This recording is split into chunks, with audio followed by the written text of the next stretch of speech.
Sunday Night Production. À l'occasion du Schneider Electric Marathon de Paris, nous avons délocalisé notre studio en plein cœur de l'avenue Foch sur la finish line du Marathon de Paris. L'occasion pour nous de mettre à l'honneur les coureurs et les coureuses amateurs et toutes celles et ceux qui vivent pleinement leur passion pour le marathon. Cet événement a été rendu possible grâce au soutien de ASICS, qui est fier non seulement d'être le partenaire officiel du Schneider Electric Marathon de Paris, mais d'accompagner chaque jour des millions de runners dans leur pratique du running pour faire du bien à leur corps et à leur esprit. Bonne écoute!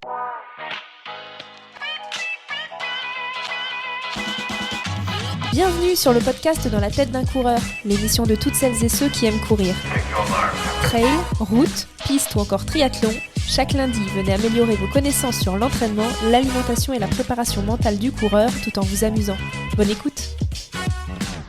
Bonjour à toutes, bonjour à tous, soyez les bienvenus sur le podcast Dans la tête d'un coureur et aujourd'hui vous allez découvrir un épisode exceptionnel enregistré depuis la finish line du Schneider Electric Marathon de Paris en plein cœur de l'avenue Foch. Alors attention, il va y avoir de l'ambiance, vous allez entendre des cris de joie, de la musique dans cet épisode, mais c'est aussi ça, la magie du Marathon de Paris. Et justement, dans l'émission d'aujourd'hui, nous allons ensemble débriefer de ce cru 2022 un peu particulier du Marathon de Paris. On va aussi recueillir le témoignage de coureurs et de coureuses amateurs et professionnels. Et ce n'est pas tout, car nous allons aussi vous donner tous nos conseils pour faire face par exemple au marathon blues.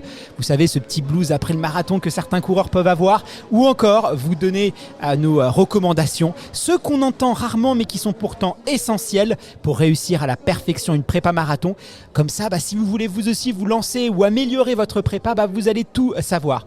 Bref, vous l'avez compris, ça va être un épisode incroyable et pour débuter ce programme, j'ai le plaisir d'accueillir notre premier invité. Il s'agit de Johan Durand. Il a été premier français du Marathon de Paris en octobre 2021 avec un chrono de 2h09-21. Alors cette année, il n'a pas couru, il a donc pu suivre la course de bout en bout. Mais avec un café et 2 pains au chocolat dans les mains, c'est quand même plus agréable.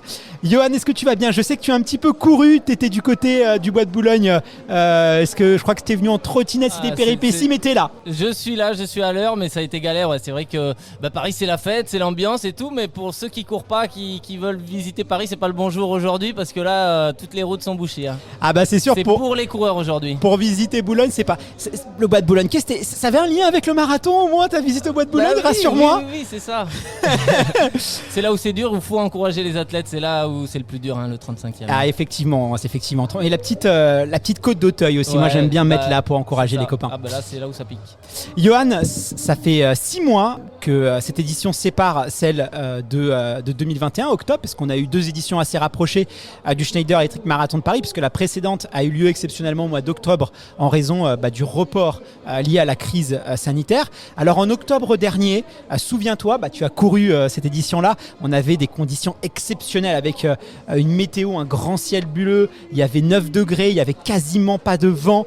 Bref, c'était vraiment le top pour prendre du plaisir et battre son record. Cette année, est-ce que les coureurs ont bénéficié des mêmes conditions qu'en octobre dernier ? Malheureusement non, malheureusement ça a été plus délicat cette année dans le sens où il a fait très froid.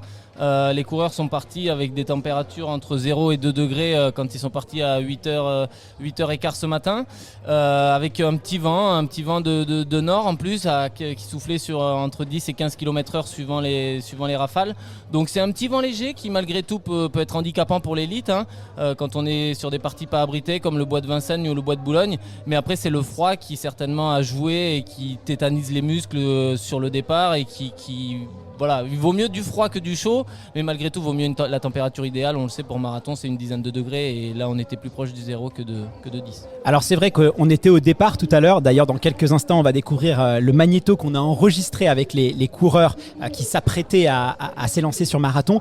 Et beaucoup doutaient du froid, mais finalement, quand ils étaient sur place, comme il y avait quand même un grand soleil, ils se disaient c'est pas si terrible que ça. Finalement, c'était quand même moins pire de ce qu'on pouvait attendre, mais quand même, à l'arrivée, pas mal de crampes cette année. Beaucoup de crampes, je pense que c'est lié à un problème d'hydratation, c'est-à-dire que quand il fait froid, on sent pas qu'on a soif, on ne s'hydrate pas forcément bien.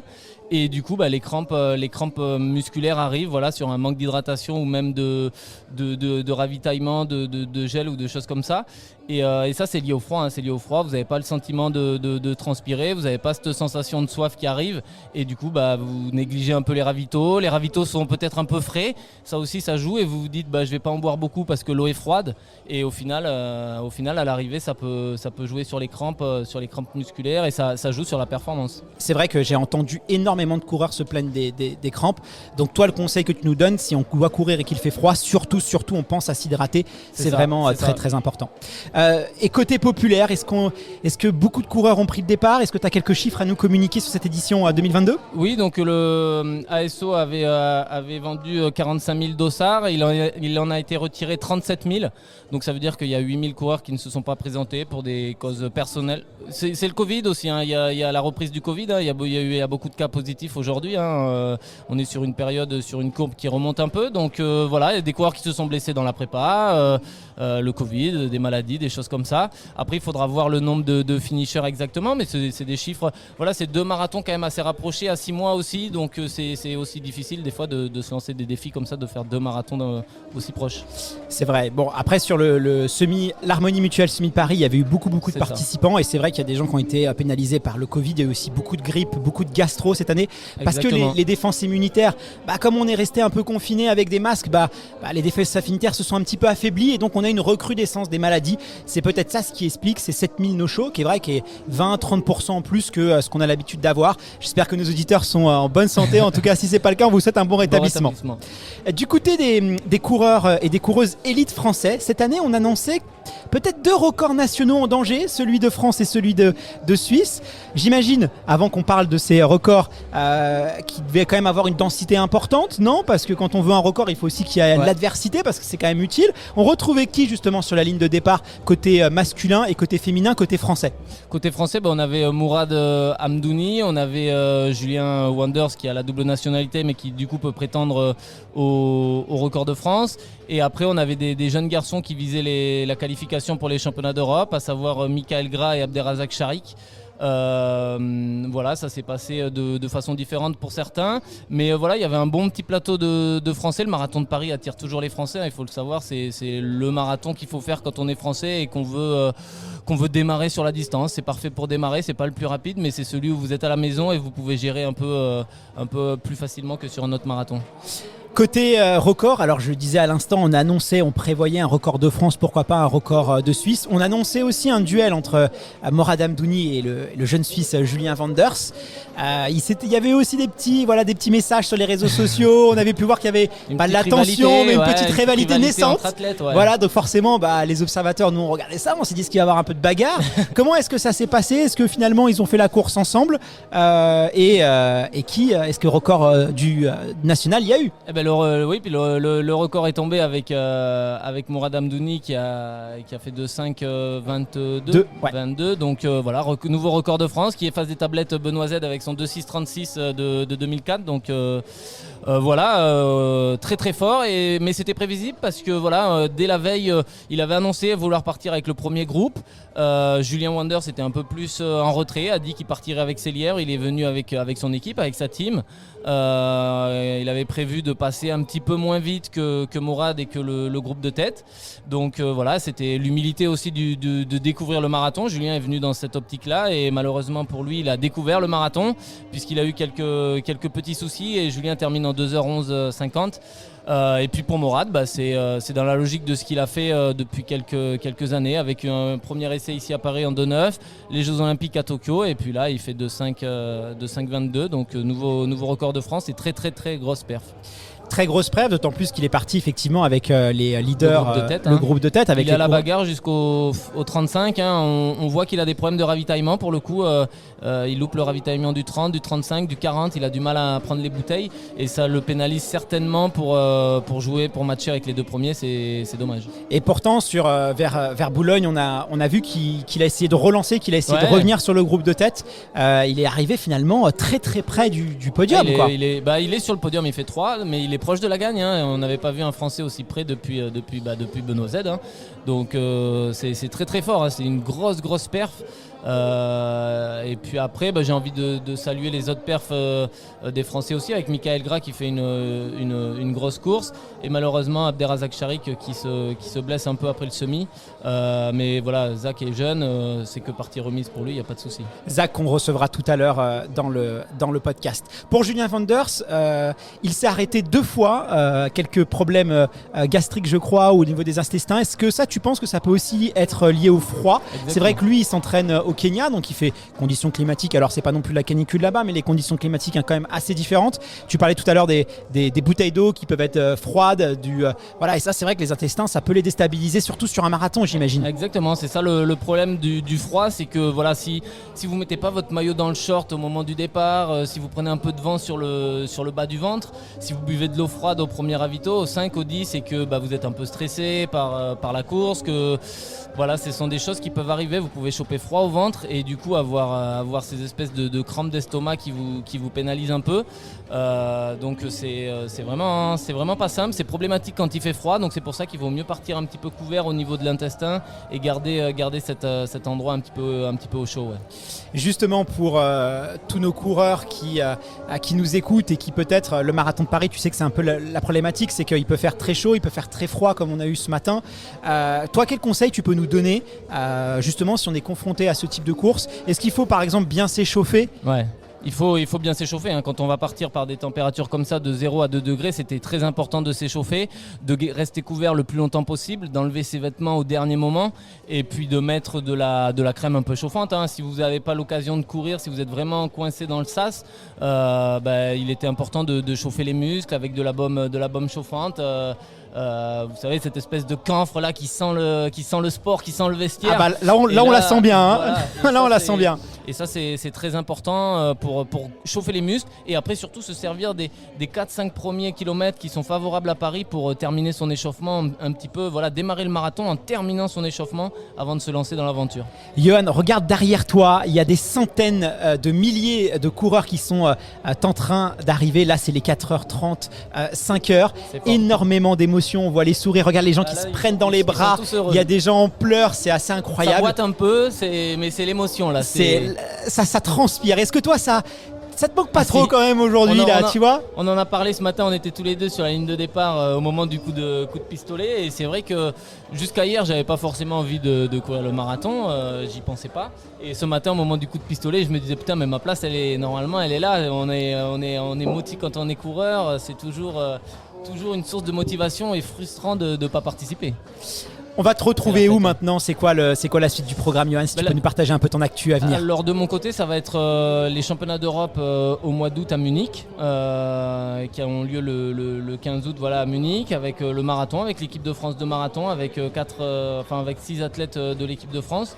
L'objectif c'est de ramener une médaille par équipe, hein, puisqu'il y a un classement par équipe et on a un collectif très fort sur marathon. On a une grosse densité d'athlètes entre 2,8 et 2,12, donc ça va être très intéressant et à titre perso je vais essayer de battre mon record, de voir ce que je peux faire, un top 8, peut-être même un podium si ça va. Voilà, là je reviens tranquillement, j'ai pris un mois de repos pour soigner une petite blessure, je reviens tranquillement et je vais démarrer ma prépa mi-mai pour une prépa de 3 mois comme tout le monde. Écoute, Johan, merci infiniment d'avoir pris le temps de débriefer avec nous cette course. On espère te retrouver bientôt, mais cette fois-ci en tant que coureur. L'année prochaine. Et pas en tant que chroniqueur, mais ça a été un plaisir de bénéficier de ton expertise. Et puis bon retour vers chez toi et je te dis à très bientôt. Merci à vous, à très bientôt. Je vous propose qu'on écoute maintenant les coureurs et les coureuses amateurs qui ont pris le départ ce matin, puisque à 8h, on était du côté des Champs-Élysées pour recueillir leurs témoignages. C'est parti, Magnéto. Alors on se retrouve sur l'avenue des Champs-Élysées à l'heure où j'enregistre cette séquence. Il est un petit peu plus de 8h. Je vais partir à la rencontre des coureurs et coureuses amateurs. On va tenter de savoir comment est-ce qu'ils se sentent à quelques minutes du départ. On va essayer de savoir aussi pourquoi est-ce qu'ils courent, où est-ce qu'ils puisent leur motivation. Je vous dis à tout de suite. Alors je me trouve actuellement avec Solène qui a un dossard 3h45. Est-ce que c'est ton premier marathon, Solène ? Alors j'ai déjà fait le marathon du Médoc, mais bon c'est un marathon ludique. Celui de Paris fait un peu plus sérieux, donc on verra bien.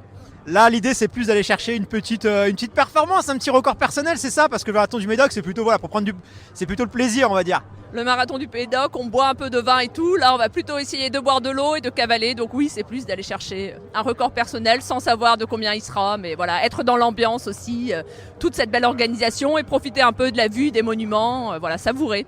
Alors, comment s'est passée la préparation? Parce qu'un marathon, c'est avant tout une préparation. Comment est-ce que ça s'est passé, vous? Alors on l'a fait sérieusement pour cette fois, ça fait 10 semaines qu'on s'entraîne, on s'entraîne 3 à 4 fois par semaine, nos conjoints en ont marre, nos enfants aussi, mais voilà, on a essayé de le faire sérieusement et on est content. Et Solène, pourquoi tu cours, toi? Qu'est-ce qui te motive le plus pour courir un marathon? Parce que c'est rigolo, parce que c'est un défi personnel et je pense qu'on en a besoin, de faire des choses où on se dépasse un peu. Et je pense que ça reste une course qui, en s'entraînant, est accessible à tous. Et pour ça, c'est vrai que j'encourage tout le monde à essayer. On ne prend pas beaucoup de risques et on vit des émotions intenses. Ça nous rend vivants, quoi.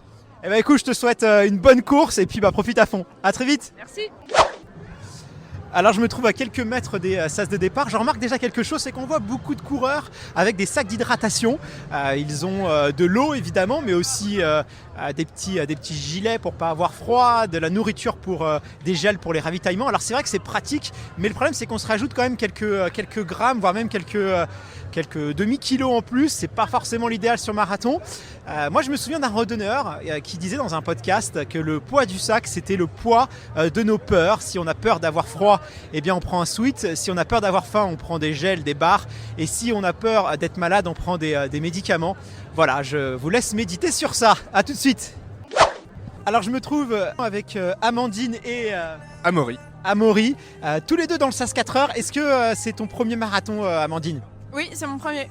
Comment est-ce que tu te sens? Est-ce que tu t'es bien préparé? Est-ce que tu as encore des petits regrets ou au contraire tu as beaucoup de confiance sur cette ligne de départ? Bien préparé, il y a toujours des aléas, mais ouais, non, c'est cool et j'ai hâte. Et donc tu vas courir avec un ami à toi, Amaury. Amaury, est-ce que pour toi aussi la prépa c'est bien passé? Oui, je me suis pas mal préparé et content d'être enfin sur le départ pour concrétiser tout ça. Bon, vous l'avez remarqué parce que je vois que vous avez des petits chasubles, il fait un peu froid ce matin. Comment vous sentez avec... il fait quand même un grand soleil avec cette météo-là. Ça va être au mental, parce que là c'est vrai que ça caille. Alors c'est votre premier marathon, qu'est-ce qui vous a motivé à courir un marathon? Comment vous êtes venu cette idée un peu saugrenue? Eh ben écoutez, on s'est lancé un objectif au cours d'une soirée arrosée, si je me rappelle bien. Et du coup on s'était dit qu'on courrait le prochain marathon de Paris et donc nous y voilà. Il y a beaucoup d'histoires comme ça se finit pas toujours bien mais il y en a beaucoup. Amandine, tu courais un peu avant ce défi ou c'était vraiment l'initiation à la course à pied pour ce marathon? Non, je courais un peu avant mais pas autant. Et toi Amaury? Pareil, toujours à un niveau amateur. Bon alors là l'objectif, je vois que vous avez des dossards 4 heures, c'est quand même, il y a de l'ambition, on voit ça, parce que c'est quand même un bel objectif. Ça va être le but aujourd'hui, 4 heures, ou on va juste essayer de le finir? On va essayer de le finir, mais si on peut faire moins de 4 heures, ce serait quand même top. Moins de 4 heures, il y a de l'ambition. Écoutez, je vous souhaite à tous les deux une superbe course, et puis rendez-vous avenue Foch sur la ligne d'arrivée. Super. Merci beaucoup. Merci. Alors je me trouve actuellement avec un groupe de 8 coureurs, il y a Maxime juste devant moi. Maxime, je crois qu'aujourd'hui tu vas courir pour une raison un peu particulière. Exactement, on va courir pour un pote qui est atteint de la maladie de Charcot. On a lancé une campagne de dons pour l'ARSLA, qui est une association qui s'occupe des personnes atteintes de cette maladie-là. Mais l'idée c'était de se lancer un défi physique pour soutenir notre pote, soutenir la cause, soutenir les malades. Et on s'est bien préparé, j'espère. Pour moi c'est le premier, un peu d'appréhension. On va voir comment ça se passe, mais on va essayer de profiter un max de la journée, il fait beau, il fait un peu froid. On va se réchauffer sur les premiers kilomètres, mais le principal est là. La cagnotte a super bien fonctionné, merci à tous les contributeurs, les donateurs. Maintenant, ça va être une journée de kiff et on se donne rendez-vous à l'arrivée. Écoute, bravo à toi, je suis aussi à côté de Caro qui je crois va courir aussi à tes côtés. C'est aussi ton premier marathon ou toi tu as un petit peu plus d'expérience? C'est mon premier marathon. Après, je cours depuis 3 ans. J'ai fait 2 semi-marathons. Mais c'est le premier marathon, oui. Donc un peu stressé, mais excité à la fois. Tu vises une performance en particulier ou tu as une idée de chrono ou tu y vas un peu l'idée c'est de le finir? Alors, je suis dans le SAS 3h45. J'aimerais bien faire en dessous de 4 heures. Mais si je le finis, je serai déjà très contente. Je vois que tu as un gros pull là sur toi. Est-ce que tu souffres un petit peu du froid? Comment ça se passe? Non, ça va, je m'attendais à pire, mais je vais m'en débarrasser juste avant de commencer à courir. Ok, bah écoutez, félicitations. Comment s'appelle votre ami pour qui vous allez courir aujourd'hui? Maxime. Bon bah écoute, on pense à Maxime. On vous souhaite une très belle course. Profitez un maximum et puis bah bravo pour le soutien que vous lui apportez. Retour au direct, on est avenue Foch et j'ai à côté de moi l'athlète Abderrazik Charat. Il s'est lancé ce matin sur la plus belle avenue du monde. Malheureusement, tout ne s'est pas passé comme il l'avait prévu et il va nous raconter ça dans quelques instants. Salut Zach, heureux de t'accueillir dans le podcast, comment ça va? Bonjour, bah écoutez, comment ça va? Disons que j'ai pas trop le moral parce que voilà, le marathon ne s'est pas tout à fait passé comme je l'avais prévu. J'avais des ambitions. Et j'avais un chrono à aller chercher, mais forcément, l'objectif n'a pas été accompli aujourd'hui. Donc, j'ai beaucoup de... Comment dire? Je suis beaucoup touché quand même par ce qui s'est passé aujourd'hui. Bon, bah tu vas nous raconter ça. Mais c'est aussi un peu ça le marathon. C'est une épreuve d'humilité où malheureusement, bah, quelquefois, c'est un peu l'imprévu quand même. On a beau être préparé, il peut se passer plein de choses. Et justement, on va le voir dans quelques instants. Et nous avons aussi à nos côtés Maxime de l'école d'ostéopathie de Paris. Il est bénévole sur le marathon de Paris pour masser et détendre les coureurs et coureuses épuisés après leur marathon. Je crois que tu es allé voir tout à l'heure les masseurs d'ailleurs, Zach. Oui, directement, j'ai pu bénéficier de soins directement après avoir fini et être arrivé. Donc, je pense que ça a été le petit plus. Bah ça c'est sûr que les coureurs ils sont toujours heureux de vous rencontrer. En tout cas, des fois il faut attendre un petit peu, mais c'est vrai que votre présence elle est vraiment appréciable. Donc merci déjà pour votre engagement. Maxime, comment ça va toi? Bah écoutez, très bien. C'est vrai qu'aujourd'hui c'est très intéressant d'intervenir avec des sportifs, donc de haut niveau ou des simples amateurs qui viennent pour faire le marathon. Et c'est vrai qu'on a des motifs en tout genre. On a des motifs de consultation qui sont juste pour de la décongestion ou pour des douleurs suite à des maux de dos qui viennent au long de la course. Ou voilà, donc très intéressant et très heureux d'être là. Bah, tu vas nous raconter tout ça et puis surtout tu vas nous donner tes conseils pour les fameuses courbatures après le marathon, pour aussi bien récupérer et puis comment est-ce qu'il faut aussi se masser. Bref, tu vas tout nous dire. Zach, avant de parler du marathon de Paris, j'aimerais qu'on s'intéresse en amont à ton parcours de coureur, car à la base, tu viens plutôt du cross, de la piste, un peu de route de 10 km. Pourquoi finalement avoir voulu faire cette transition sur marathon? Forcément, quand on est plus jeune, on se teste un peu sur toutes les distances. Donc moi, à partir de sport, je m'étais directement dit que voilà, je pense que les grandes distances, semi-marathon ou marathon, étaient les distances qui allaient le plus m'intéresser. En 2019, si je ne me trompe pas, j'avais commencé sur un semi-marathon où j'avais déjà réalisé un très beau chrono. Donc ça m'a poussé à vouloir à penser à plus tard, on va dire, sur l'avenir, sur le marathon et autres.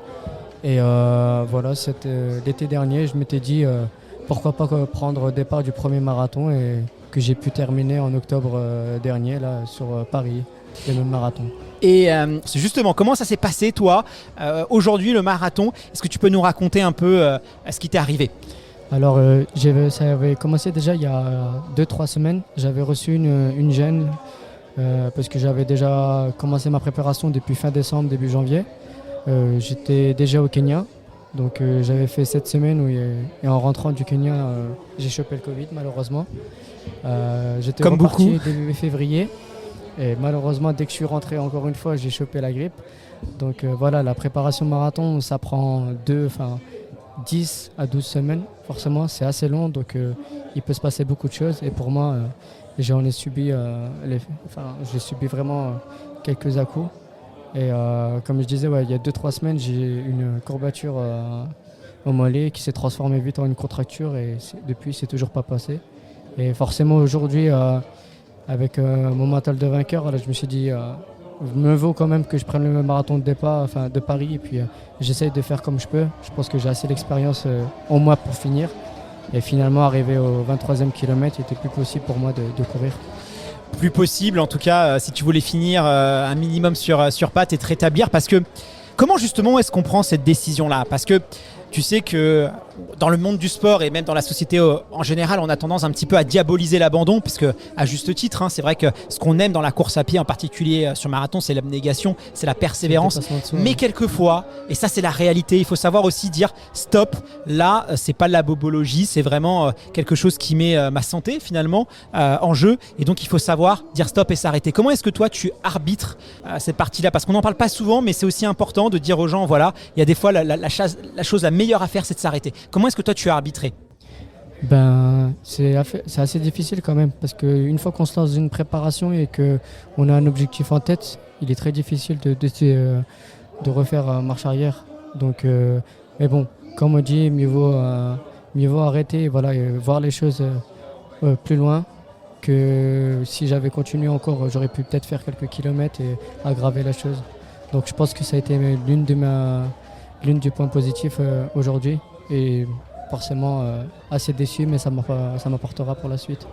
Alors nos auditeurs sont souvent friands de l'équipement des coureurs professionnels élites. Est-ce que tu peux nous dire le modèle de chaussures que tu as utilisé, que ce soit pour l'entraînement ou pour la compétition? J'imagine que tu as 2 paires différentes à minima.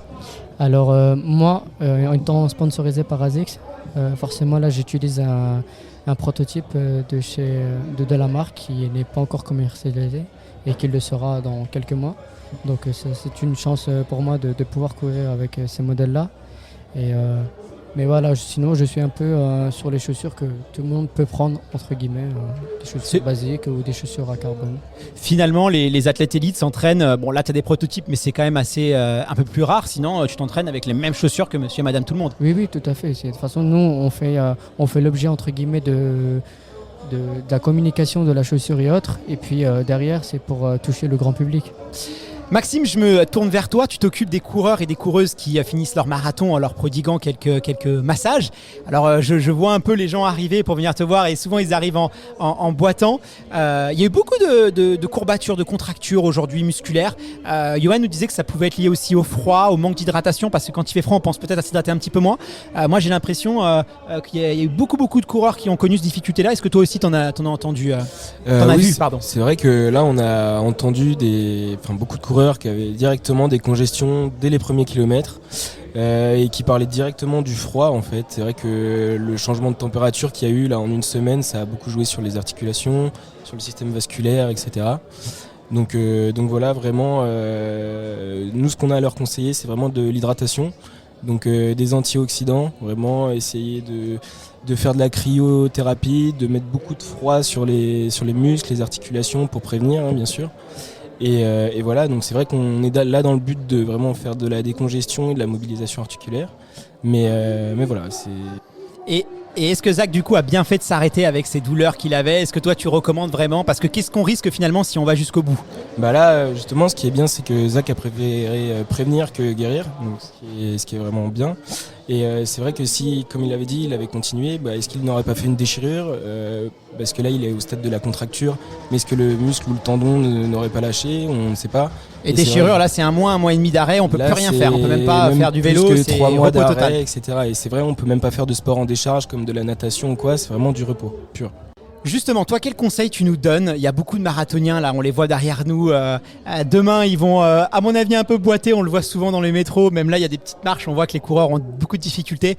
Concrètement, quels sont les conseils que tu donnes là pour, si on a beaucoup de courbatures, on a du mal, on est crampé un peu de tous les côtés, qu'est-ce que tu nous recommandes? Déjà, en premier, c'est l'eau. L'eau, c'est très important. Vraiment, c'est ça. Beaucoup d'hydratation. Essayer de s'hydrater, pas par exemple une bouteille d'1 litre le matin et une l'après-midi et une le soir. Ça va être vraiment essayer de boire tout au long de la journée, vraiment. Sur les premiers jours, ce qui va être intéressant, ça va être vraiment pour limiter les courbatures, c'est de mettre du froid pour limiter l'inflammation. Si on met du chaud, ça va vite s'inflammer. Et voilà, ça peut provoquer des inflammations musculaires. Et puis, bien sûr, 5 jours de repos au moins pour les sportifs amateurs. 5 jours de repos et après essayer de faire de la cryo, de la presso et aussi pourquoi pas de la kiné, de l'ostéopathie par la suite. Et l'automassage, est-ce que Je valide l'automassage avec des huiles essentielles ou de l'arnica. C'est vrai que l'automassage c'est assez compliqué pour les gens qui ne connaissent pas les trajets des faisceaux musculaires, etc. Donc faire de l'automassage avec un Rolls d'huile essentielle ou de l'arnica, c'est très intéressant. Oui. On va accueillir dans quelques instants un psychologue du sport qui est aussi entraîneur qui va nous parler du Marathon Blues. Mais avant de l'accueillir, Zach, et avant de te dire au revoir, quelle est la suite? Est-ce que tu es, rassure-moi, tu n'es pas dégoûté du marathon et tu as encore envie de montrer de quoi tu es capable cette distance-là? Est-ce que tu es devenu un peu un amoureux de cette distance? Non, de toute façon, moi je débute à peine sur l'athlétisme, sur le marathon, pardon. Donc j'aurais pu dire aujourd'hui que ça aurait pu être mon deuxième marathon, sauf que non, c'est mon premier et demi. Donc j'ai encore beaucoup d'expérience à engendrer sur cette distance. Et moi, de toute façon, j'ai qu'un seul rêve en tête, c'est être présent à 2024 sur le marathon. Donc voilà, ça me laisse encore 2 ans et demi. Et comme je dis, de toute façon, rien n'est perdu quand je ne perds jamais. Aujourd'hui, c'était encore de l'apprentissage et ça me servira pour la suite. Exactement, c'est vraiment le meilleur état d'esprit dans lequel il faut être pour être un bon marathonien. Est-ce que tu connais un peu le blues d'après-compétition quand on a réalisé un objectif? Est-ce que même les coureurs de haut niveau sont confrontés un petit peu à ça? Forcément, hein. Il y a des jours avec, il y a des jours sans. Comme pour moi, si je prends l'exemple par exemple en 2016 où je ne m'attendais pas du tout et là on fait champion d'Europe par équipe qui est vraiment un incroyable moment. De faire champion d'Europe par équipe, représenter une nation, c'est juste incroyable. Et comme aujourd'hui où tu avais des objectifs et malheureusement ce sera pour plus tard. Donc voilà, je pense qu'il faut toujours se relever, quoi qu'il arrive, il ne faut jamais désespérer. Là c'est forcément, j'ai le moral un peu au plus bas forcément, puisque c'est encore récent, mais je vais me relever et puis on se reverra très vite sur une ligne d'arrivée, pas de départ. C'est tout ce qu'on te souhaite et évidemment on pense à tous nos auditeurs et auditrices qui peut-être eux aussi ont eu ces courbatures, peut-être une gastro, une grippe, le Covid, des personnes aussi qui n'ont pas pu atteindre leur objectif aujourd'hui, qui ne se découragent pas, qui prennent exemple sur toi parce que voilà, il faut rien lâcher et puis la victoire elle est encore plus belle quand on l'a un petit peu méritée parce qu'on est allé aller jusqu'au bout de soi-même pour aller chercher ces objectifs-là. Merci infiniment à tous les deux, je vous retiens pas plus longtemps et puis j'ai le plaisir d'avoir, alors il n'est pas présent à Paris parce que malheureusement il n'a pas pu se déplacer, mais nous l'avons à distance, Laurent Vicente. Il est entraîneur en course à pied mais aussi psychologue et psychanalyste du sport. Est-ce que tu m'entends Laurent? Est-ce que tu es bien là? Oui, est-ce que vous m'entendez? Je t'entends parfaitement. Comment ça va Laurent? Aujourd'hui tu sais qu'on va parler de Marathon Blues. D'ailleurs, est-ce qu'on peut commencer pour commencer, est-ce que tu peux peut-être nous expliquer, nous donner une petite définition simple, compréhensible par tout le monde de ce qu'est justement le Marathon Blues? En vous écoutant jusqu'à présent, j'ai entendu parler de courbatures notamment après des problématiques tout simplement d'avoir fini un marathon et d'avoir enduré les chocs au sol d'un marathon. Et en fait, si vous voulez, le Marathon Blues, ça pourrait être assimilé à une forme de courbature de l'ordre du mental et du psychologique. Donc le blues, c'est quelque chose que l'on peut ressentir après des grands moments et tout simplement, pour faire simple, donc le blues est une forme de petite déprime, une très petite dépression quoi. Et ça vient donc en contrepoint, en contre-coup de l'euphorie que beaucoup de coureurs connaissent une fois qu'ils ont franchi la ligne d'arrivée. En fait, ce marathon de blues, si tu veux, c'est plus on s'entraîne pour quelque chose de grand et plus les émotions et les sentiments de satisfaction après l'avoir réalisé sont grands aussi et donc potentiellement bouleversants quoi. On a ce contre-coup-là et donc ça peut être une forme de courbature du mental si tu veux quoi. Alors on est un petit peu déprimé, on est plus motivé à l'idée d'aller s'entraîner. Il y a comme un grand vide en fait dans nos vies après le marathon, si j'ai bien compris. Combien de temps ça dure ça généralement? Est-ce qu'on doit aussi s'inquiéter? Alors en fait, si vous voulez, ça dure plus ou moins longtemps selon le niveau de profondeur et de bouleversement que l'on a vécu. On peut avoir donc des petits symptômes d'abord autour à minima de la déprime et de la dépression. Mais c'est des symptômes de fatigue, de manque d'énergie ou d'agitation au contraire, avec des dérèglements du sommeil, de l'appétit, de la motivation aussi qui seront consécutifs pendant quelques jours, peut-être quelques semaines pour certains. Et des douleurs de dos, de l'estomac, en plus même des douleurs qui sont purement liées à la course à pied et aux courbatures. Là, les douleurs de dos et de l'estomac sont en lien avec des secousses psychologiques. Je pourrais le résumer comme ça. Quand on a tout donné, que reste-t-il ? Donc savoir tout donner, c'est tout un art, ça demande énormément d'entraînement, mais après, justement, quand on a tout donné, que reste-t-il, quoi? Et c'est ça aussi ce blues que l'on peut ressentir, quoi. Alors justement, comment est-ce qu'on peut faire pour bien vivre cette période qui finalement, j'ai l'impression, est aussi un petit peu naturelle? Oui, elle est tout à fait naturelle et il faut la mettre en lien avec d'autres grands moments que l'on a pu vivre dans notre vie et des temps forts aussi dans l'année que l'on peut vivre. Il faut donc accepter que dans la vie de tous les jours, il y a des temps forts, il y a des grands moments. Et souvent, quand on a vécu quelque chose d'essentiel, comme ça peut être le cas pour un grand défi qui est le marathon, et un grand dépassement personnel, un dépassement de soi très bousculant, autant que émotif, quand on touche à cette corde sensible de l'essentiel, forcément, ça fait des secousses. Et puis, il faut savoir donc l'accepter, lâcher prise et être dans la résilience, quoi. Donc ce sont 3 grands mots, 3 gros mots, 3 mots-clés, mais on est dans l'acceptation quand on comprend qu'il y a des temps forts et qu'on peut les hiérarchiser. On est dans le lâcher-prise quand on accepte que finalement, comme tous ces temps forts, ça peut s'associer et on peut s'approcher du bonheur. Et le bonheur est au-delà juste du plaisir. D'ailleurs, les petits plaisirs nous éloignent en général du bonheur. Et donc, quand on est dans le bonheur, la caractéristique du bonheur, c'est que justement, c'est débordant et que ça va toujours plus loin que ce qu'on osait imaginer.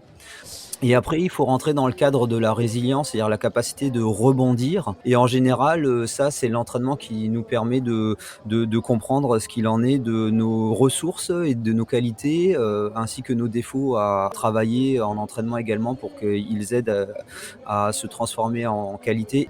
Merci beaucoup Laurent. Et écoute, on se retrouve tout à l'heure pour parler de prépa marathon, puisqu'en plus d'être un psychologue du sport, tu es aussi entraîneur et donc tu vas nous donner tes recommandations. Celles en plus qu'on n'entend pas souvent mais qui sont pourtant essentielles. Donc je te dis à tout à l'heure. Merci Laurent. À tout à l'heure. J'ai le plaisir d'accueillir maintenant Christine et Philippe. Ils sont tous les deux finishers du Schneider Electric Marathon de Paris. Comment ça va Christine? Comment est-ce que ça s'est passé ce marathon de Paris? Pour moi, c'était... le semi s'est très bien passé. Et au bout des semis, en fait, il y a 2 semaines, j'ai fait l'Eco-Trail de Paris, de 80 km, et je me suis un peu blessée. Et du coup, au bout du semi aujourd'hui, je me suis dit, il faut que je me calme. Du coup, j'ai fini. En fait, j'ai pris beaucoup de plaisir. C'est un super parcours avec des gens magnifiques. Et c'était sympa aussi de profiter et pas justement être à fond. Voilà. Philippe, je me tourne maintenant vers toi. Je crois que le marathon, tu le connais, tu es un petit peu chez toi au marathon de Paris, non? Un petit peu, oui. C'était cette année la 8e fois que j'ai fait le marathon de Paris. Donc effectivement, cette année, ça s'est mieux passé que prévu, parce que j'ai une semaine physiquement difficile. Donc écoute, ce matin, on nous annonçait moins 1 degré, et en réalité, on a eu 3 ou 4 avec du soleil. Donc tout va bien, les conditions étaient quasi idéales. C'est vrai qu'on a beaucoup parlé de ces conditions climatiques un peu compliquées. Christine, est-ce que tu as souffert du froid, toi? Franchement, ça va. Le froid, ça me dérangeait pas tant que ça. Le départ, j'avoue, c'était pas agréable, mais finalement, ça allait. Non, ça m'a fait beaucoup plus peur qu'il fallait, on va dire, parce que non, c'est bien passé. Philippe, toi, tu as couru combien de marathons dans ton parcours? Je crois qu'on compte plus qu'en dizaines, voire en centaines de marathons. Ah, pas en centaines, mais en dizaines, oui, parce que c'était le 123e aujourd'hui. 123e quand même. Voilà, donc, tu fais que des marathons finalement, jamais de semi, jamais. Qu'est-ce que tu aimes le plus sur marathon? Parce que j'imagine quand on court 122 marathons, on est quand même un peu passionné par la distance. Qu'est-ce qui te plaît le plus sur cette course?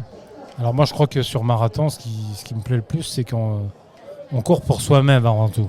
Pour moi, il n'y a pas de tricheur sur marathon. Enfin, il n'y a pas de frimeur sur marathon. On le voit encore, là, il y a encore des coureurs qui arrivent. Ils arrivent tous avec la banane. C'est une vraie souffrance, c'est un vrai combat contre soi-même. Moi, c'est ce qui m'intéresse aujourd'hui, parce que déjà, j'ai plus le niveau pour courir comme avant. Mais c'est vrai que c'est un vrai combat, et il y a des débats souvent dans les réseaux sociaux, les vrais marathoniens, les faux marathoniens, qui me font sourire, voire hurler parfois. Et pour moi, c'est un vrai combat, le marathon. Quel que soit le niveau, j'ai discuté avec des athlètes qui valaient 2,10, 2,15, ils disent de toute façon, on souffre de la même façon que toi. La seule différence, c'est qu'on souffre moins longtemps. Mais tout le monde souffre sur le marathon. Tu as quel âge aujourd'hui? Ça fait combien de temps que tu cours? Alors, quel âge? Je vais avoir 60 ans dimanche prochain. C'est dommage, ça tombe pas en même temps que le marathon de Paris. Je cours depuis 1989. Mon premier marathon, c'était en 1991 à Rouen. Et j'avais fait 2h57. Et est-ce que tu as vu le marathon justement évoluer depuis la fin des années 80 ? J'ai surtout vu les méthodes d'entraînement évoluer. Parce qu'avant, nous, on avait des méthodes type Serge Cotreau, tout ça, où notre culture d'entraînement, c'était d'apprendre la vitesse du marathon. C'est-à-dire que lui, il avait des tableaux assez simplistes, mais lui, on apprenait par cœur la vitesse du marathon. Ça fait qu'on prenait ça entre 10-12 semaines. On apprenait par cœur, avec des sorties souvent... la dernière sortie longue qui devait faire maximum 2,45, on se tapait 2,15, 2,30 de vitesse spécifique. Et il n'y avait pas de monde GPS à l'époque ? Non, il n'y avait pas de monde.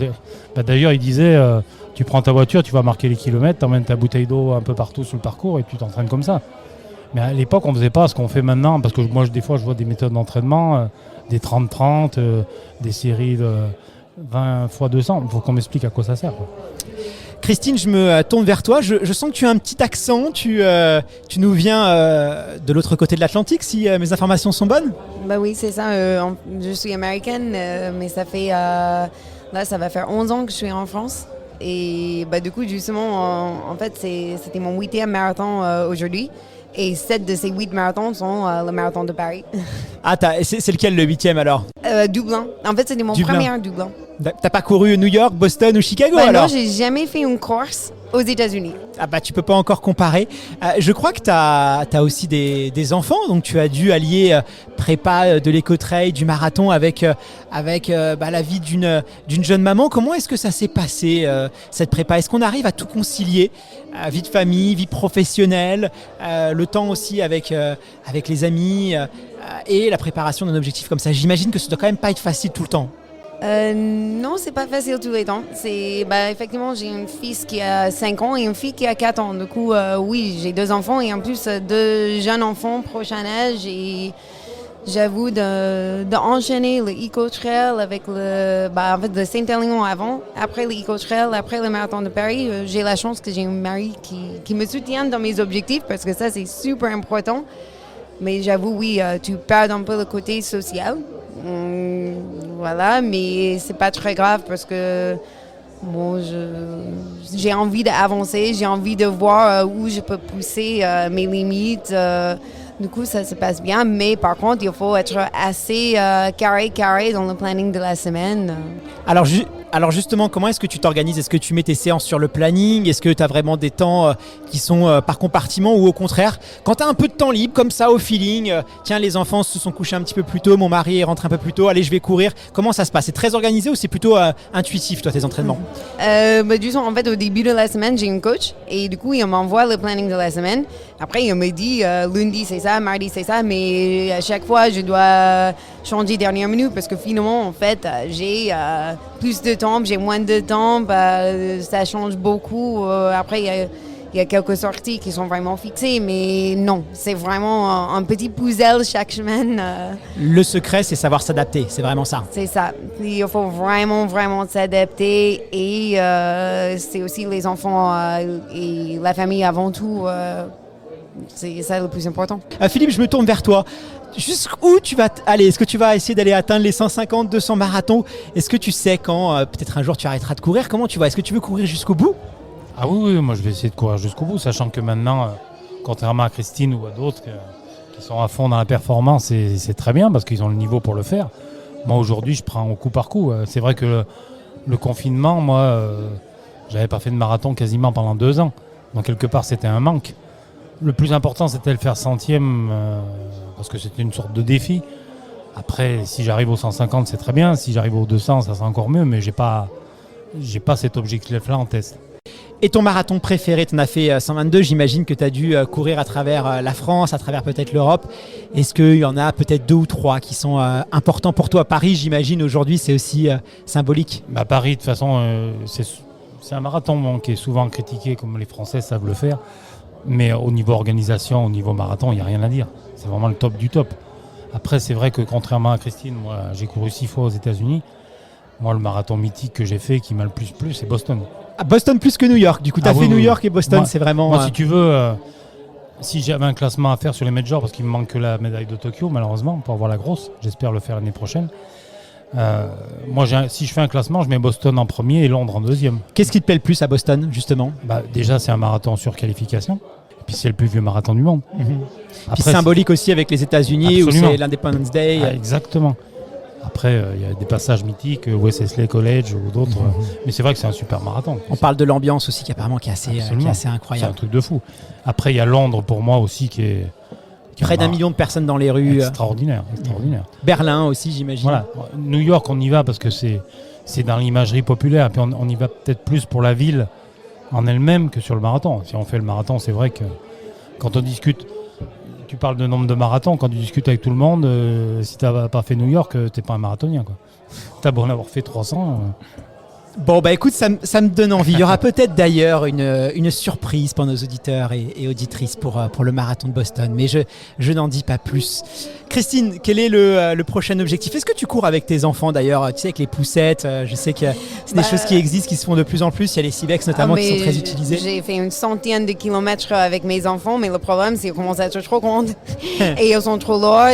Faut les mettre sur vélo maintenant. Bah, c'est ça. En fait, on commence justement des bike and run, on va dire, où ils sont à vélo plutôt à côté et on va voir ce que ça donne. Par contre, oui, j'ai fait 2 ans et demi des sorties poussettes et j'ai vraiment aimé cette partage, surtout quand ils dorment à la maison. J'avais l'impression que c'était une perte de temps où on peut aller au bois de Vincennes, il fait beau, ils font la sieste et moi je crois que c'était parfait. Et est-ce qu'ils veulent courir aussi comme maman, tes enfants? Est-ce que ça leur donne aussi pas envie de se mettre à la course à pied ou au contraire il faut pas les embêter avec ça? Ça leur donne envie et justement avec mon mari on s'est dit quand ils peuvent faire un peu de l'athlétisme, on va les inscrire à l'athlétisme. L'école d'athlète, ouais. Ouais, mais moi je veux pas forcer non plus. Moi Bien je sûr. me dis en fait ce que j'aimerais qu'ils apprennent de ce que moi je fais avec la course à pied, c'est surtout de voir, on lâche pas, on s'entraîne. C'est important en fait d'être un peu, je sais pas si c'est le bon mot, mais vigueur, de vraiment suivre tes objectifs jusqu'au Bien sûr. bout. Autodiscipliné, Voilà, focus. c'est ça. Moi, si au court pas, je m'en fiche, mais j'aimerais qu'ils voient ce que le course à pied m'a donné dans la vie et ils prennent ça, même si c'est pour, je sais pas, faire le pontier, faire, je sais pas, mais.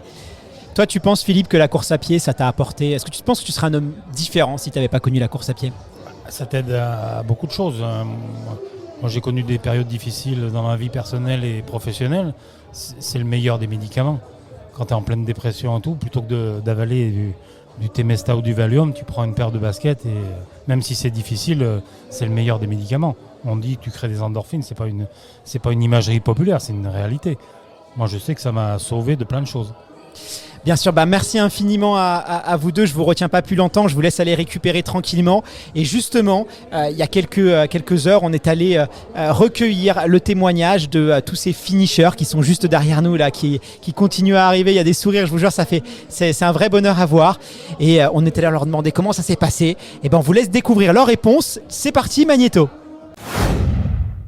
Alors téléportation, je suis avenue Foch, donc à quelques pas de la ligne d'arrivée du Schneider Electric Marathon de Paris. Il est midi 45, 13h, donc je me dirige vers les arrivants, les finishers du marathon, ceux qui terminent en 3h30, 4h. Je vais aller recueillir leurs témoignages. À mon avis, on va avoir une bonne dose d'émotion. À tout de suite. Alors je suis avec Cécilia et Elodie qui viennent à l'instant de finir leur marathon. Comment ça s'est passé, Cécilia? Eh bien, plutôt bien. Premier semi fraîche et après dur. Heureusement que j'avais Elodie du coup pour me tracter et me guider. Je crois que c'est ton tout premier marathon. Est-ce que tu avais un objectif chronométrique? Et est-ce que cet objectif, si tu en avais un, a été atteint? Alors, je disais à tout le monde, je vais faire moins de 4 heures. 3h45, ce serait bien. Mais secrètement, 3h30 quoi. Et je l'ai atteint. Ah, tu l'as joué stratégie, alors t'as pas voulu trop afficher les ambitions pour pas te mettre de pression, j'imagine. C'est ça, complètement. Parce que tout le monde me demande, t'as un objectif et je voulais pas me mettre trop de pression, surtout si je le réalisais pas. Bon félicitations, parce que 3h30 pour un premier marathon, c'est très très costaud, donc félicitations, bonne récup. Je vais parler maintenant je me tourne maintenant vers celle qui t'a accompagné, Elodie. Elodie, c'est la première fois sur le marathon de Paris ou t'es une habituée des lieux, toi? Alors moi c'est mon 6e marathon de Paris et mon 12e marathon, donc j'étais là surtout pour accompagner Cécilia parce que c'est son cadeau d'anniversaire pour ses 40 ans. C'était vraiment, le but c'était qu'on termine ensemble et je suis super contente de l'avoir emmenée jusqu'au bout et sur une performance comme ça, incroyable quoi. Bon félicitations à toutes les deux et puis bonne récupération, à bientôt. À bientôt, merci. Beaucoup. Alors à mes côtés, Dadou. Dadou, c'est pourquoi Damien, Daniel? Exactement, Damien, ouais. Alors félicitations, tu viens de finir ton marathon. Est-ce que c'était le premier? C'était le premier, ouais. Je me suis entraîné 3 mois et notamment grâce à votre podcast, j'ai eu les bons conseils, que ce soit en ravito, en gestion de course, en alimentation. Et je suis plutôt content parce que je pense que j'ai fait en dessous de mon objectif qui était 3h30. Donc je suis ravi. Alors la question que je me pose, c'est pourquoi le marathon? Est-ce que c'est une discipline qui te faisait rêver? Est-ce que c'était un objectif? Est-ce que d'où est venue l'idée un peu saugrenue de te lancer sur marathon?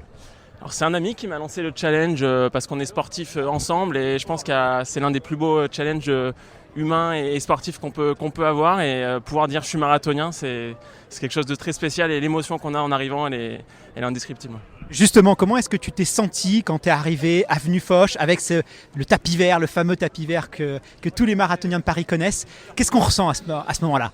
Les larmes montent instinctivement, on ne maîtrise rien. La douleur qu'on avait sur le 38e, 39e kilomètre disparaît et on pique un petit sprint qu'on ne soupçonnait pas il y a 5 km et c'est ça qui est la magie de l'adrénaline et du sport, quoi.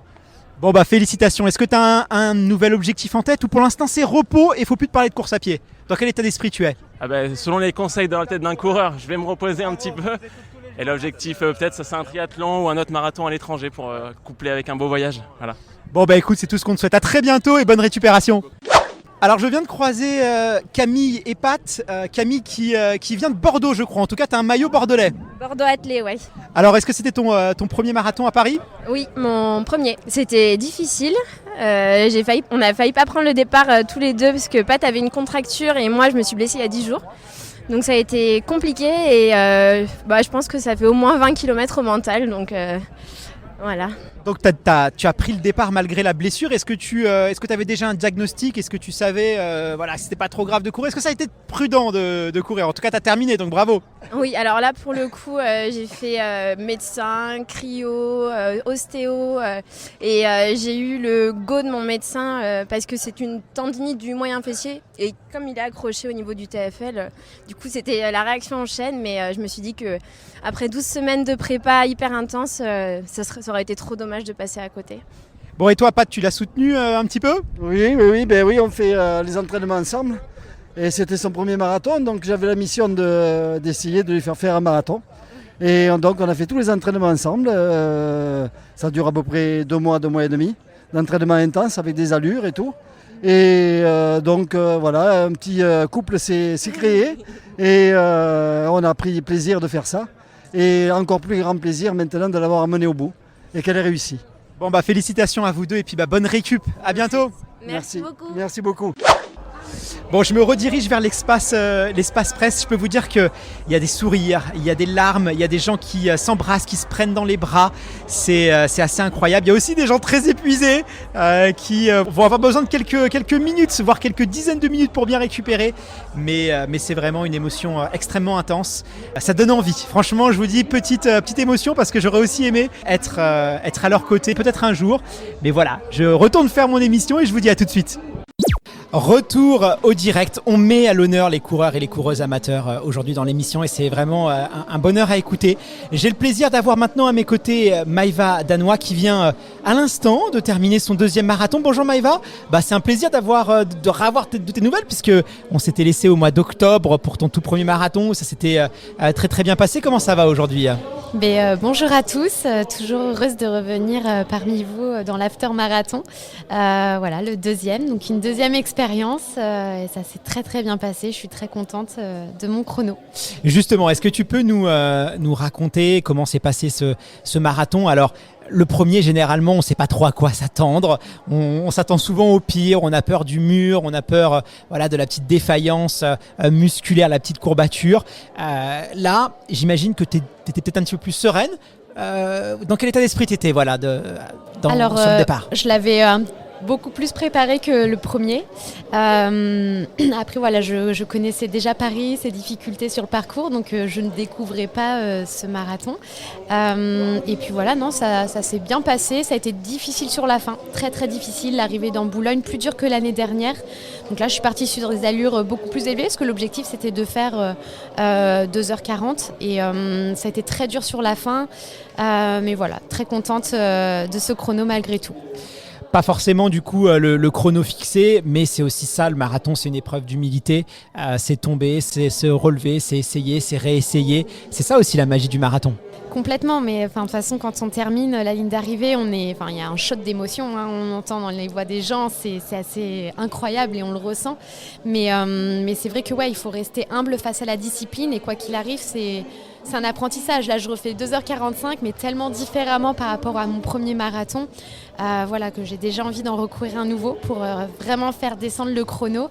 Et c'est sûr qu'il faut rester humble face à la discipline et surtout quand on arrive vers le 30e kilomètre. Comment s'est passé justement cette deuxième prépa marathon ? Est-ce que tu en as profité pour corriger ou peut-être améliorer des choses que tu as fait par rapport à ta précédente prépa ? Et si oui, qu'est-ce que tu as amélioré ? Alors j'ai davantage fait plus de spé marathon pour travailler plus les allures. J'ai mis en place un suivi avec une diététicienne également. Donc petit à petit, c'est rajouté des nouveautés. Pour la prépa de ce marathon, je me suis auto-coachée, donc autodidacte. Et c'est vrai que ça me manque un peu d'avoir un suivi coach, le retour que je n'ai pas forcément avec moi-même quand je me drive. Donc sur le prochain marathon que je prévois fin d'année au mois de décembre, là cette fois-ci je vais m'encadrer et me structurer davantage. C'est vrai, je me souviens, au mois d'octobre dernier, tu nous as dit que tu avais fait beaucoup de vélo justement pour travailler le foncier. Alors c'est vrai que c'est assez plus anecdotique chez les coureurs de haut niveau qui préfèrent courir. Est-ce que là, justement, tu as continué à faire beaucoup de vélo ou tu as privilégié quand même la course à pied cette année ? Alors j'ai tout augmenté. J'ai augmenté le kilométrage en course à pied et j'ai conservé le vélo malgré tout en diminuant davantage. Donc par semaine, pour les amoureux des chiffres, je tournais entre 80 et 100 km en course à pied et 100-150 km de vélo par semaine. Donc c'est toujours un bon complément. Ça fait quand même des belles semaines. Comment est-ce que tu comptes récupérer maintenant ? Est-ce que tu as prévu quelques semaines de repos ou dans 2-3 jours tu retournes à l'entraînement ? Alors je vais retourner un petit peu à la maison en Normandie, revoir ma famille et couper pendant 1 à 2 semaines. C'est vrai que cette prépa a quand même été assez dense, longue. Et on va faire retomber un petit peu l'euphorie pour ensuite bien récupérer pour pouvoir enchaîner sur une autre prépa marathon. Je crois que tu n'as pas couru toute seule cette année, tu étais aussi accompagnée avec un petit défi que tu avais lancé à cette personne, je crois avec... Est-ce que tu peux nous en dire un petit peu plus et surtout est-ce que le défi a été réalisé ? Parce que tu m'as dit hors antenne, si la personne accomplit ce défi, peut-être qu'il y aura un petit chien qui arrivera. Alors est-ce que tu vas avoir un petit chien bientôt ? Moi c'est ce que je me demande. Du coup cette prépa marathon, mon premier marathon a donné envie à mon conjoint d'en faire un également. Donc il s'est aligné sur le départ ce matin avec moi. Et pas dans le même sas, pas avec le même objectif chronométrique, mais je lui avais dit si tu fais moins de 3h30, je t'achète un chien. Ouais. Alors du coup, pas très enjoué, mais voilà. Est-ce qu'il a fait moins de 3h30 ? Il a fait 3h29 et il a vraiment fait un bon marathon. Tu peux plus lui dire c'est le message que je veux faire passer, c'est que quand on se met dans une prépa marathon, on vise 4 heures, mais on se prend au jeu et lui, il a optimisé sa prépa, il a eu envie de parfait, quoi. Et il s'est transcendé et ça fait vraiment plaisir. Bon, alors est-ce que vous vous êtes mis d'accord sur la race du chien ? Pas encore, mais en tout cas on a le nom, donc soit Eliud, soit Azix, donc c'est ça. On reste dans le thème. On reste dans le thème de la course à pied. Écoute, pourquoi pas si un jour Azix ou Eliud veulent courir avec mon petit chien Olympe, on ira faire des courses, des canicross tous ensemble, et puis avec les auditeurs on les conviera aussi. Soyons fous. Tu sais qu'on adore les animaux nous ici. Merci infiniment Maïva d'avoir pris le temps de répondre à nos questions. C'est toujours un plaisir de te recevoir dans le podcast. Et puis c'est quoi le prochain marathon ? Tu envisages de courir où maintenant ? Est-ce que tu vas rester à Paris ou tu vas peut-être aller voir Non, je vais changer. Paris, maintenant je connais ses difficultés, même si c'est toujours magique et les encouragements sont incroyables sur le parcours. Là, l'idée c'est de partir sur le marathon de Valence, donc fin d'année. Écoute, peut-être on se reverra à Valence. Alors à très bientôt Maïva, et puis bravo à ton conjoint parce que 3h29 pour un premier marathon c'est quand même du sérieux, donc bravo à lui. Merci beaucoup, au revoir à tous. À très bientôt. J'ai le plaisir d'accueillir à nouveau Laurent Vicente, entraîneur en course à pied et aussi psychologue du sport. Laurent, est-ce que tu m'entends? Je crois que tu vas nous parler pour cette deuxième rubrique de prépa marathon et surtout, tu vas nous donner nos conseils pour réaliser une prépa marathon dans les meilleures conditions, des conseils qu'on n'entend pas beaucoup et pourtant qui sont utiles. Comme ça, si nos auditeurs et auditrices veulent se lancer dans la prépa ou peut-être améliorer leur prépa, ils vont bénéficier de ces conseils-là. Laurent, comment ça va? Oui, je suis toujours avec vous et ça va très bien. Alors, quel est le premier conseil, Laurent? Alors le premier conseil serait trouver la bonne allure. Donc c'est un conseil qui paraît évident, mais en fait dans les faits, cela l'est beaucoup moins. Justement, Laurent, c'est vrai que ce conseil, il est intéressant de trouver la bonne allure parce que moi, je me suis lancé dans une prépa marathon il y a quelques années et puis c'est vrai que j'avais pas de référence.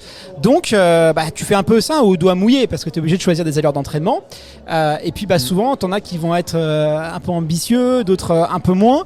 Toi, en tant qu'entraîneur, est-ce que c'est des choses que tu constates aussi et comment est-ce qu'on peut faire pour ne pas faire d'erreur et avoir le juste chrono?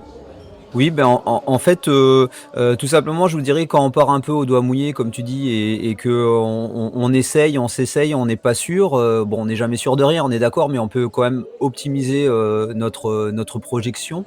Le risque, c'est d'en arriver très vite au mental. Et le mental, en tant que psychologue et même en tant qu'athlète, je sais que c'est un défaut de préparation et de physique. Donc, le mental peut être une qualité en situation de réparation, d'urgence, de suradaptabilité, de survie. Mais le mental, quand il s'agit de préparation, le mental, c'est avant tout un signe de détresse. Donc nous, il faut qu'on soit capable de sortir le mental quand il le faut.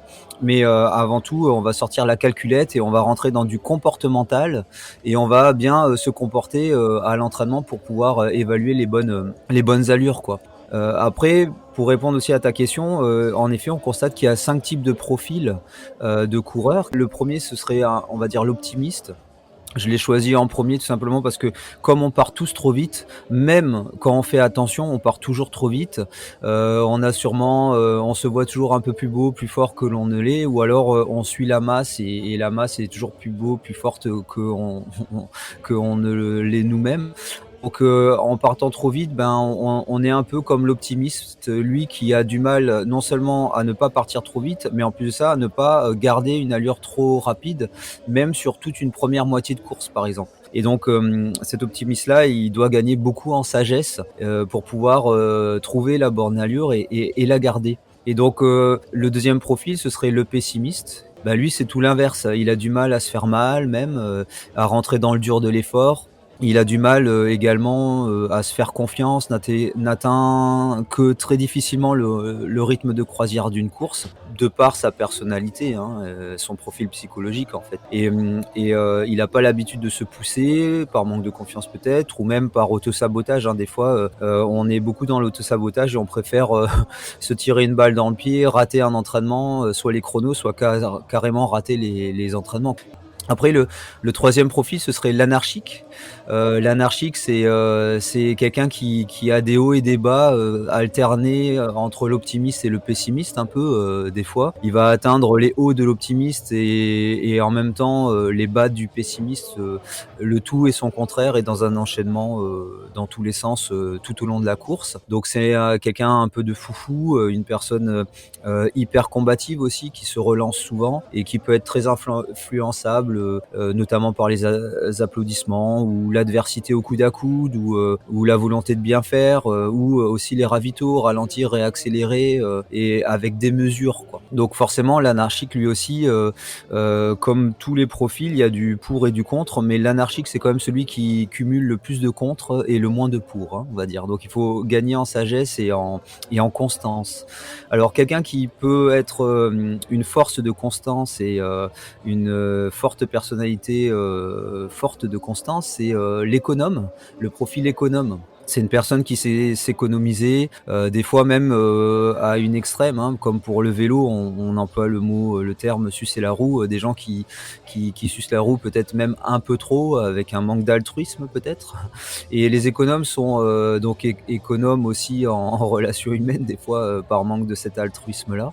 Et sont des grands spécialistes de la gestion, du moindre effort, Ils vont avoir assez d'énergie pour vraiment accélérer, mais ils vont attendre que la fin, vraiment la fin, et peut-être même ce sera même souvent trop tard, quoi.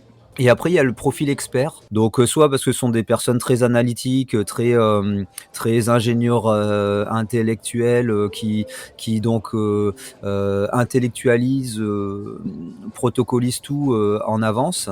Et donc là, il n'y a pas de secret. Ces profils experts, souvent, c'est une personne qui est quand même entraînée, qui a l'expérience avec qui s'entraîner, qui se connaît soi-même, qui sait gérer son effort, qui sait être à l'écoute de soi-même. Et donc, il sait relier tous les plus et les moins de l'avant, pendant et après l'effort, que ce soit de l'entraînement à la compétition et que ce soit dans la vie de tous les jours, comme dans l'activité sportive, quoi. Donc voilà un peu pour les 5 profils et cette capacité de trouver la bonne allure selon ces 5 profils-là, quoi. Merci Laurent, on l'a bien compris, en fonction de la personnalité. Si nos auditeurs et auditrices se sont retrouvés dans l'une de ces personnalités, on réadapte. Si on a tendance à être peut-être très optimiste, très ambitieux, voilà, se dire que peut-être on a été un peu trop, et au contraire, si on se sent un peu trop dans la sécurité, voilà, être un petit peu plus ambitieux. Donc ça, c'est à nous de juger, et pourquoi pas demander conseil à notre entraîneur si on en a un, c'est quand même toujours mieux. Quelle est ta deuxième recommandation maintenant pour une prépa marathon parfaitement orchestrée ? Alors après avoir trouvé son bon rythme, il suffit, ou il faut, l'imprimer, ce rythme. L'imprimer dans le corps, dans son habitude gestuelle de rythme de foulée.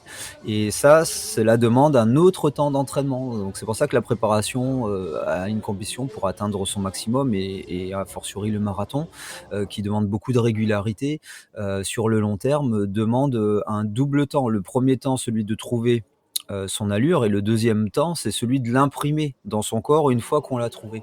Donc une fois qu'on a cette chance-là de l'avoir imprimé dans le corps, à force d'avoir répété des séances de plus en plus spécifiques, après avoir trouvé le volume nécessaire et les allures nécessaires à ce volume-là pour rester sur les bonnes allures et les travailler le plus possible, pendant une course, ou même pendant un entraînement, mais surtout pendant la course, c'est encore plus important.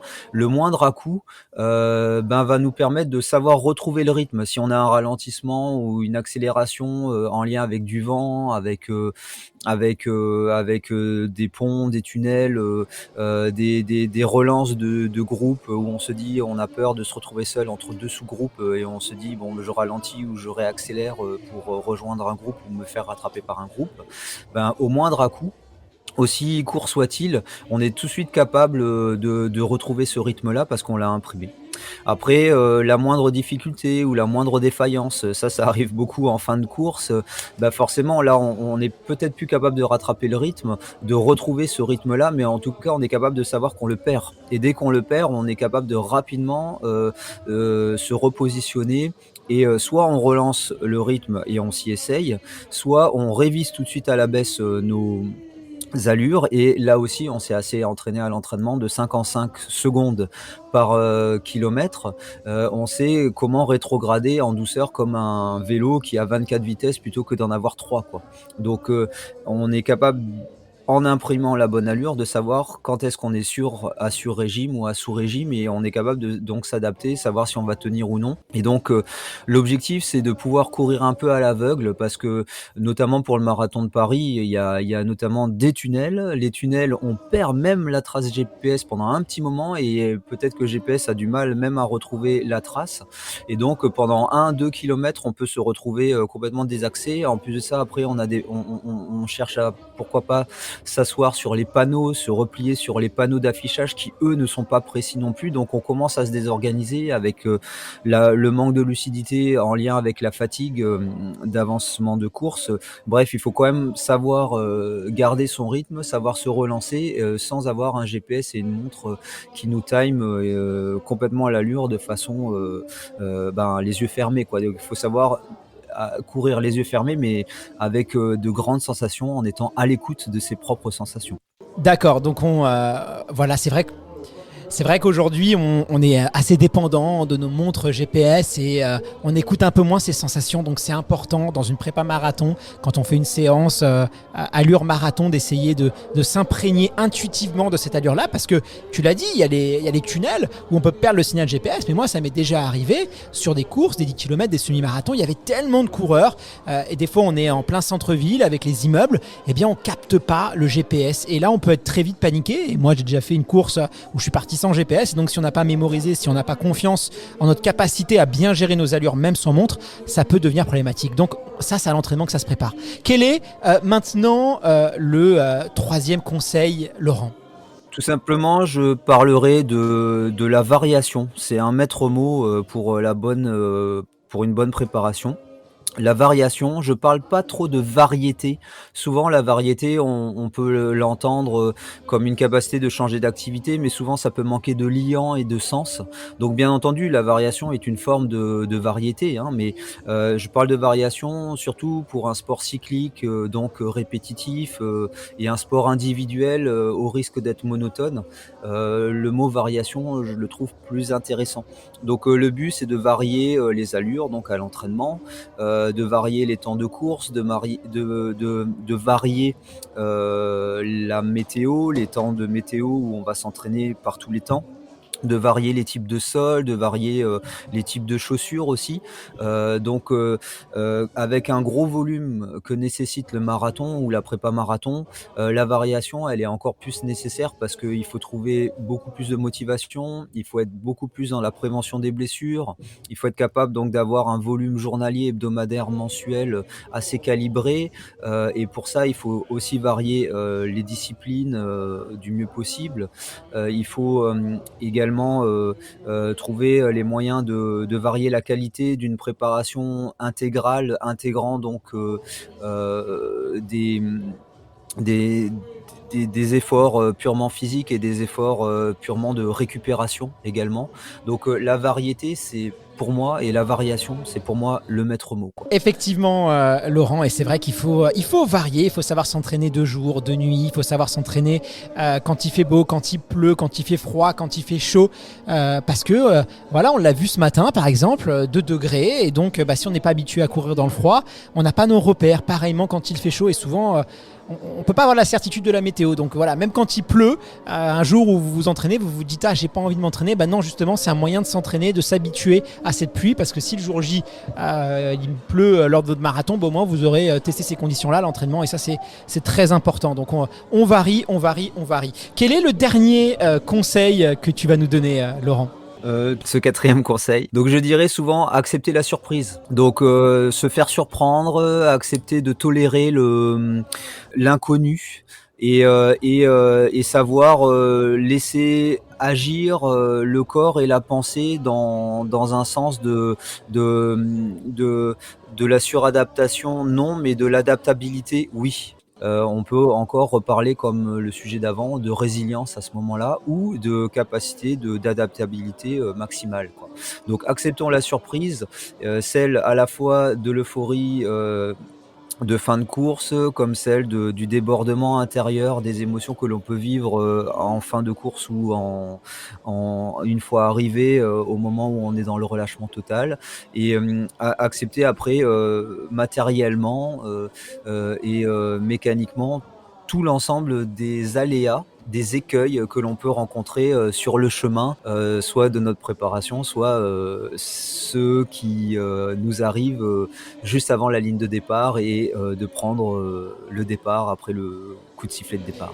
Ça, c'est un excellent conseil que vraiment tout le monde doit appliquer, puisque on est des fois un petit peu perfectionniste dans une prépa marathon. On est plein de bonne volonté, on a envie de tout faire bien. Et c'est vrai que ça, c'est surtout quand on commence ou qu'on manque un petit peu d'expérience dans la course à pied, dès qu'on va louper une séance d'entraînement, dès qu'on va pas respecter l'allure à la seconde près, et tout de suite on va tout remettre en question, on va se sentir un petit peu démuni, un petit peu découragé. Et en fait, c'est normal, une préparation, c'est l'inconnu, il faut l'accepter. Il y a des séances qui vont très bien se passer, des séances qui vont un peu moins bien se passer. Et c'est ça aussi la prépa marathon. Il faut surtout pas chercher la perfection. C'est vraiment le meilleur moyen, malheureusement, de s'auto-saboter. Merci infiniment, Laurent, pour tous tes précieux conseils. Écoute, je te donne rendez-vous une prochaine fois dans le podcast. En tout cas, tu es la bienvenue. Je te dis à très bientôt. De rien, merci pour tout et à très bientôt. Continuez ce que vous faites. Merci. Eh bien, c'est déjà le moment de nous quitter après cette édition 2022 du Schneider Electric Marathon de Paris. Félicitations à toutes celles et ceux qui sont venus à bout des 42 km 195. Vous avez assuré. Et puis, on se donne rendez-vous l'année prochaine sur une nouvelle ligne d'arrivée avenue Foch. Merci infiniment aux équipes de ASICS pour avoir rendu possible l'enregistrement de cette émission. Merci également à l'équipe d'organisation du Schneider Electric Marathon de Paris. Et bien sûr, merci aux équipes de Sunday Night Production, Pierre-Emmanuel Hutto à la production, Nolwenn sur la partie projet, organisation et bien sûr Lauriane, directrice des opérations. Merci à vous tous, à bientôt.